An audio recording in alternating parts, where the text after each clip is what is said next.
What did you YouTube family? Welcome back to another video. Yes, I'm wearing my Bulls thing because I was watching the game, but then I got on Twitter, right? Feel me? I get on Twitter and the Lakers just lost. Trash ass team lose to a good ass team, right? Boom. And like the game was over. They lost pretty poorly, and I'm on Twitter an hour later, and I'm just going through Twitter. And I see on my thing shit like this, right? Ham got cute, blah blah blah. He didn't run his 5-man, right? Listen, y'all, I watch the Lakers. I live in LA. I watch the Lakers. LeBron, blah blah blah. Let me make this clear. I do believe that the team is at its best when the 5 players are on the court. No fucking brainer. I'm not stupid. The team is at the best when the 5 players are on the court. But for this game specifically, right? As though D'Lo did have a good game, right? D'Lo wasn't going to stop Jamal Murray. We've seen this story wrote before. This Nuggets team, once the fourth quarter hits, they can do no wrong. Everything starts to hit with this unit. They won't miss. And in that last 5 minutes, they're not going to make mistakes. It's just not going to happen. They're going to be efficient than a motherfucker. They're going to get the best looks possible. Jamal Murray is going to hit the most creative shots we've seen outside of Kyrie. And then Jokic is going to get the closest baskets he can get and dominate. We've seen the story before every time. We saw it 4 times in the playoffs. We've seen it every time in the regular season. We see it every time. So, to me, I'm only bothered by Twitter. So, I wanted to rewatch that fourth quarter with you guys, and let's just point it out. I have the box score, the play-by-plays also, because I went over that made me want to even go over this video. So, yeah. At first, I was going to start off with, just the last, 5 minutes of the game, because that's when things started to, get out of hand for the Lakers. But then someone made a good point. D'Lo was having a good game. D'Lo has 17 points, which is a good game for D'Lo. So I was like, let me watch the whole fourth quarter then to see, because I don't think he started the fourth quarter, but I could be wrong. I want to make this clear one more time. I was gonna say I'm not no genius at this shit. I'm not.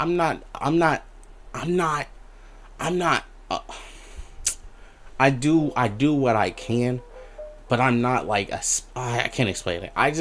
I know what I'm talking about, but I'm open to learning. So, let's go through this together. I don't want to be here all day, so y'all won't be here all day. We're just gonna point out things. That's it. We're not gonna sit here and be flight reacts. Off the rip to start the fourth quarter, he gets absolutely killed by Jamal Murray. He has to get, I don't know, let's actually watch this, because I don't want to just talk on my ass. They also show it off poorly, but they do a simple screen. Jackson Hayes, D'Angelo Russell, they help hard. I mean, Jackson Hayes helps hard on Jamal Murray because he has to. D'Angelo Russell is guarding him. When Cam guards him, you don't want to help that much. You trust Cam to defend. You don't trust D'Lo to guard a parked car. So I don't know. So this happens. He breaks the hello. He breaks it, goes through, open lob, Penny Watson, easy. Right? Alright, so what we have here, a Jamal Murray masterclass cooks Cam Reddish. But here's the things that, to me, it don't matter, because this is basketball is weird, right? Because there was no point in the game where D'Lo was ever supposed to have the Jamal Murray matchup. It was either Austin Reeves matchup or it was Cam Reddish's matchup, or Spencer or whoever. But D'Lo was never supposed to touch Jamal Murray. He can't guard Jamal Murray. Cam Reddish gets cooked here. Cam Reddish got cooked the whole quarter. It's Jamal Murray. But my thing is, there's no different. I can't explain how I want. I can't. D'Lo offensively, what he would have brought offensively wouldn't have mattered down the stretch, because you'll see Austin Reeves and LeBron James took over that game to where D'Lo wouldn't have even got a shot.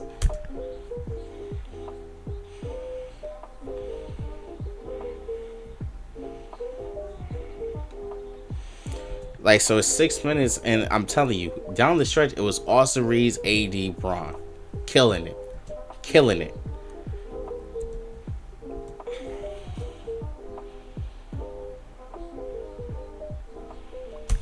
I hate Darvin Ham as much as the rest. The only thing I hated about Darvin Ham in this game, to me, is that he thinks that he cracked the code. He thinks he's the smartest coach alive with this thing that he has Rui Hachimura on Jokic.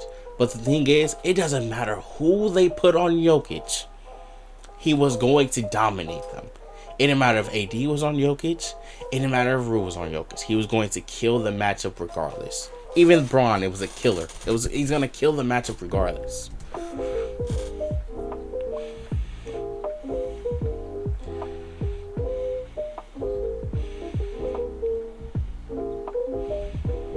So this is where I really want to focus. This is where the game changes, because the Lakers were hooping, but then the Nuggets went to the Nuggets. The Nuggets became the Nuggets, the best team in the league, the former reigning champs.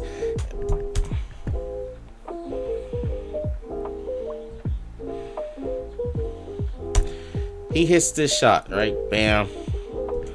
I wanted to do this though. I wanted to, because I have the game log by it. So let's not look someone hits the shot. Okay. Let me not do that. I'm actually not gonna show you guys. I just went to that. So pause the matchup. Pause the matchup right there, because we have Rui Hachimura guarding Jokic down the stretch and not Anthony Davis. Why? I don't really know why. I think it's because they don't want AD to get in foul trouble, but I don't think y'all understand that no matter who Jokic is guarded by, he's going to kill them. So why would you not put your best defender on Jokic, put LeBron on Aaron Gordon, and put Rui Hachimura on Michael Porter Jr.? To me, that's just obvious. Maybe maybe I'm tweaking, but to me, that's the obvious choice. MPJ isn't finna put the ball on the floor like that, y'all. He is gonna catch and shoot that.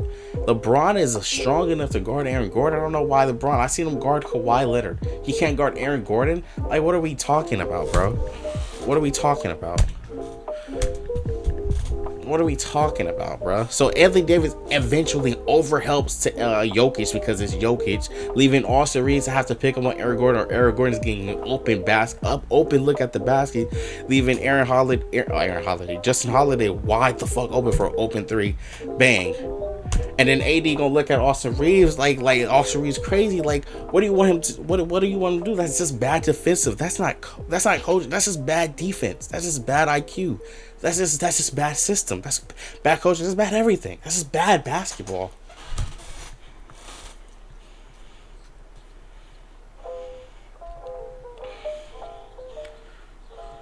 They ran that play like 3 straight times, and it works like almost 3 straight times.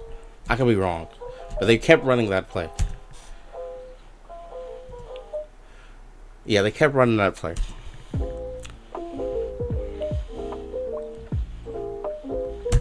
Aaron Gordon didn't make a 3 for the entire game. He makes a 3. To me, that just has nothing to do with D'Lo on the court or like the lineup you have. Aaron Gordon making a 3 it's just you didn't expect it. Guard better. I don't know. They're down 3.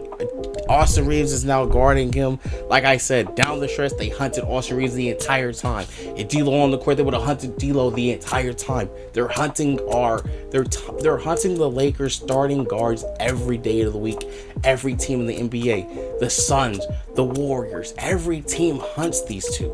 So you try your best as a coach, you try to put your best defensive player on the court, even if the guy isn't the best player or shouldn't necessarily be on the court.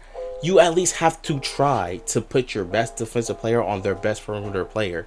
It's just obvious. It's just obvious to me. But Twitter never seems to understand basic basketball and are so quick to tweet off basic basketball like D'Lo should have been in the game. Like, bro, no, they were scoring without D'Lo. They didn't need D'Lo to score. They were going to score without him. They needed to defend, but they cannot defend the team like this. What a move! They don't show it, so they don't show this. It's House of Highlights. They're not gonna show it. What was that? That was like 2 minutes. Yes, so Jamal Murray just hit a fadeaway. Anthony Davis didn't miss the layup. They don't show the missed layup. Can I watch the video of the missed layup? I never knew I could do that.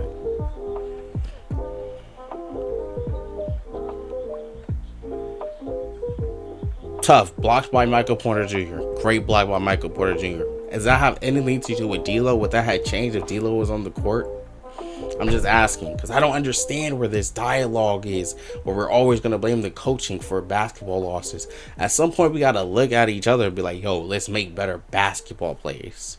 And hold on, because I think it's this play. Hold on.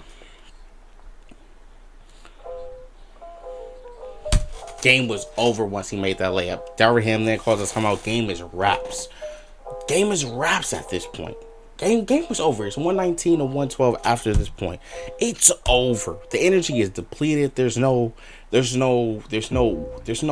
that they can even come back in this game. They know the game is over. LeBron know the game is over.